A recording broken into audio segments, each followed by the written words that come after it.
नमस्कार, NMF news पर आप सभी का बहुत स्वागत। मैं हूं आपके साथ अभिषेक पुरी। 24 नवंबर 2024 की तारीख थी जब संभल में मस्जिद का सर्वे होना था और उस सर्वे के दौरान भीड़ ने किस तरीके से तांडव किया, पुलिस वालों को किस तरीके से मारने की कोशिश की गई और क्या कुछ संभल में हुआ, वो कई बार मैंने खुद संभल जाकर आप लोगों को वहां दिखाया था। उस दिन से लेकर आज तक लगभग साल भर होने वाला है, साल भर बीतने वाला है। संभल में अवैध अतिक्रमण को लेकर लगातार कार्रवाई जारी है और आप यकीन नहीं करेंगे कि पिछले 1 साल से बुलडोजर को सांस नहीं मिल रहा है। पिछले 1 साल से बुलडोजर संभल में लगातार चल रहा है।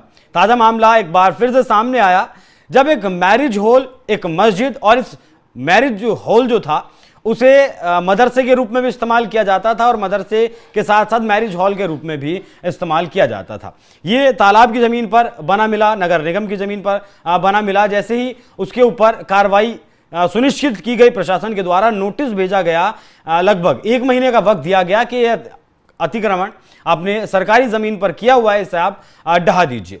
लेकिन लोगों ने इस बात को एक तरीके से कहें कि अनसुना रखा तो मामले को लेकर मस्जिद कमेटी कहां पहुंची? हाई कोर्ट पहुंची। हाई कोर्ट पहुंचते ही जो याचिका मस्जिद कमेटी की तरफ से लगाई गई थी वो पूरी तरीके से खारिज कर दी गई और मतलब उसे सुना ही नहीं गया।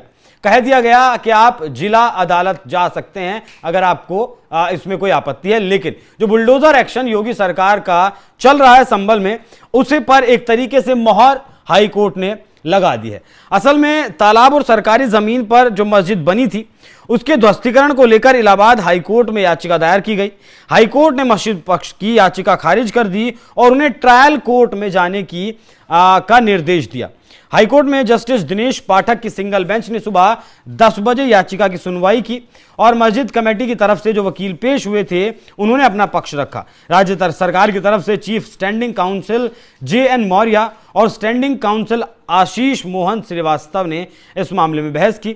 याचिका में मस्जिद, बारात घर और अस्पताल के खिलाफ पारित ध्वस्तीकरण आदेश पर रोक लगाने की मांग की गई थी, लेकिन वो रोक नहीं लग पाई। मस्जिद कमेटी ने कोर्ट को बताया कि बारात घर को पहले ही ध्वस्त कर दिया गया है और ध्वस्तीकरण की कार्रवाई गांधी जयंती और दशहरे के दिन निर्धारित की गई। इसके साथ ही कोर्ट ने कहा कि याचिकाकर्ता को ट्रायल कोर्ट में अपील दाखिल करनी होगी। हाईकोर्ट ने दोनों पक्षों की दलीलों को सुनने के बाद याचिका को खारिज कर दिया। अदालत ने पहले दिन मस्जिद की जमीन से जुड़े दस्तावेज मांगे थे। ध्वस्तीकरण के दौरान भीड़ और सुरक्षा के मद्देनजर कोर्ट ने आदेश के पालन की प्रक्रिया को ट्रायल कोर्ट में देखे जाने का निर्देश दिया। अब जिस तरीके से पहले दिन कोर्ट ने दस्तावेज मस्जिद के मांगे थे और वो दस्तावेज नहीं मिले होंगे, तभी हाई कोर्ट ने इस याचिका को खारिज किया होगा। हालांकि 4 दिन का वक्त मस्जिद को, ये जो तस्वीर आप देख रहे हैं ये तस्वीरें मस्जिद को ढहाने की हैं और इस मस्जिद कमेटी ने 4 दिन का वक्त प्रशासन से लिया था कि बुलडोजर की कार्रवाई करने की जरूरत नहीं है आपको, हम खुद से ही इस मस्जिद को ढहा देंगे। जिस तरीके से संभल में ऐसा पहले भी देखने को मिला है, पिछले साल भी जब अवैध निर्माण पर बुलडोजर चला था या फिर अतिक्रमण की कार्रवाई हो रही थी, तब भी प्रशासन के द्वारा ये चीज़ें या फिर लोकल लोगों के द्वारा ये चीज़ें देखने को मिली थी कि उन लोगों ने अपनी ही तरफ से मस्जिद को या फिर जो भी निर्माण था उसे ढहाया था। लेकिन इस बार बात यह कि 4 दिन का वक्त इन लोगों ने लिया था मस्जिद का अवैध अतिक्रमण हटाने के लिए, लेकिन लगभग 2 दिन बीत जाने के बाद 10% भी मस्जिद को नहीं गिराया गया है। अब सवाल उठता है कि जब 2 दिन में 10% भी मस्जिद को नहीं गिराया गया है तो आने वाले 2 दिन में 90% मस्जिद का हिस्सा कैसे गिराया जाएगा? क्या यह सिर्फ वक्त बीते जिससे कि इसकी एक टैक्टिक अपनाई गई थी, ये पॉलिटिक्स की गई थी, लेकिन या फिर यह था कि हाईकोर्ट में मामला है, हाईकोर्ट से अगर पक्ष में फैसला आता है तो फिर मस्जिद को ढहाने की जरूरत नहीं पड़ेगी। और जब अब मस्जिद से खिलाफ फैसला, माफ कीजिएगा, हाईकोर्ट से फैसला जब खिलाफ आया है तो ऐसे में अब मजबूरी हो जाएगी इस मस्जिद को ढहाना। संभल के SP KK बिश्नोई ने इस पूरे मसले पर क्या कुछ कहा है, एक बार आप वो सुनिए। मामला ये यहाँ पर आज जो मस्जिद का मामला चल रहा है जनपद संभल के थाना असमौली के राय बुजुर्ग गांव में यहाँ पे एक तालाब की और खाद के गड्ढों की जमीन है, उसमें 30 दिन का समय इनको दिया गया था। 30 दिन का समय गुजर जाने के बावजूद भी इनके द्वारा जब नहीं तोड़ा गया है तो प्रशासन के द्वारा निर्णय लिया गया है कि इसको स्वयं तोड़ा जाएगा। ये एक इलीगल कंस्ट्रक्शन था और पर्याप्त समय इनको दिया गया है। पुलिस व्यवस्था की यहाँ चाक चौबंद है, ड्रोन से निगरानी रखी जा रही है और आसपास के जितने भी गांव हैं, उन सब में पहले मुनादी भी करा दी गई थी। शांति व्यवस्था व्याप्त है, किसी प्रकार सर कोई कितने समस्या नहीं एरिया है। में बनाया गया था ये टोटल? ये काफी बड़ा एरिया आप देख सकते हैं। ये यहाँ पे मदरसे की तरह और बारातघर की तरह चला रहे थे, मस्जिद आगे की ओर है। कई बीघे जमीन के अंदर इसका निर्माण किया गया था। Thank you. संभल के एसपी के बिश्नोई ने बताया कि 30 दिन का वक्त दिया गया था और इन लोगों ने 30 दिन में कोई कार्रवाई नहीं की।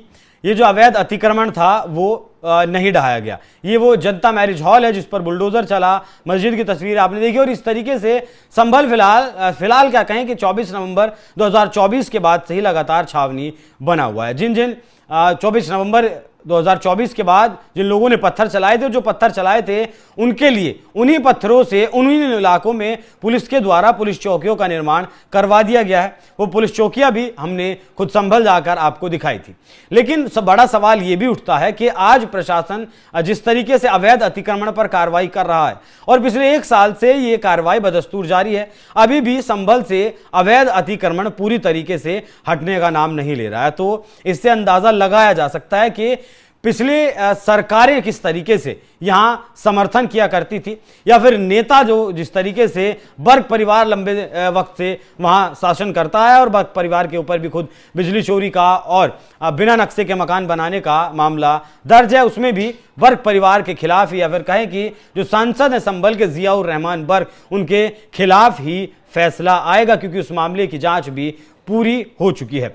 तो संभल मतलब एक प्रयोगशाला अगर कहें, या फिर कहें कि संभल एक उदाहरण के तौर पर लिया जा सकता है कि इस देश में जहां भी मुस्लिमों की आबादी ज्यादा है वहां किस तरीके से अवैध निर्माण किया जाता है, अवैध अतिक्रमण किया जाता है और किस तरीके से वहां हिंदू पीड़ित हो जाता है। संभल में भी जब हम गए तो हिंदुओं की आबादी वहां 20% भी संभल में नहीं है, 80% से ज्यादा वहां मुसलमान है और वो लोग खौफ के साए में हैं।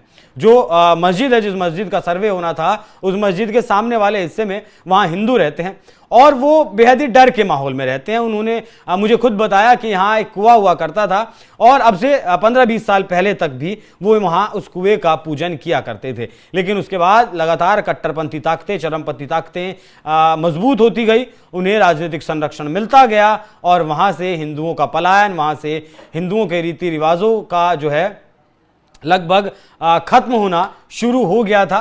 आज संभल के लोग बड़ी राहत की सांस लेते हैं जिस तरीके से शासन प्रशासन ने वहां कार्रवाई की है। हालांकि बरेली में भी जिस तरीके से आयला मोहम्मद को लेकर कार्रवाई हुई, बुलडोजर वहां चला, शायद ये लोग सीखने के लिए तैयार नहीं है कि मौजूदा प्रदेश की जो सरकार है वो किसी भी तरीके के गलत काम को प्रदेश में बर्दाश्त नहीं करेगी। किसी भी तरीके से प्रदेश की हवा को, फिजा में जहर घोलने का अगर काम किया जाएगा तो वो बर्दाश्त नहीं करेगी। उसके बावजूद भी इस तरीके से लगातार टारगेट करना या फिर पत्थरबाजी करना, पुलिस वालों के साथ मारपीट करना, ये कहीं ना कहीं उस मानसिकता को दिखाता है जिस मानसिकता में वोटों के लालच में जो भरा गया था कि आप ही सर्वश्रेष्ठ हैं, वो अब धीरे धीरे कम होता आ रहा है। बाकी जिस तरीके से संभल में अब बुलडोजर की स्पीड एक बार फिर से बढ़ी है और उस पर हाईकोर्ट का फरमान आया है, उस पर आप लोग क्या सोचते हैं? अपनी राय हमें कमेंट बॉक्स में जरूर बताइएगा। नमस्कार।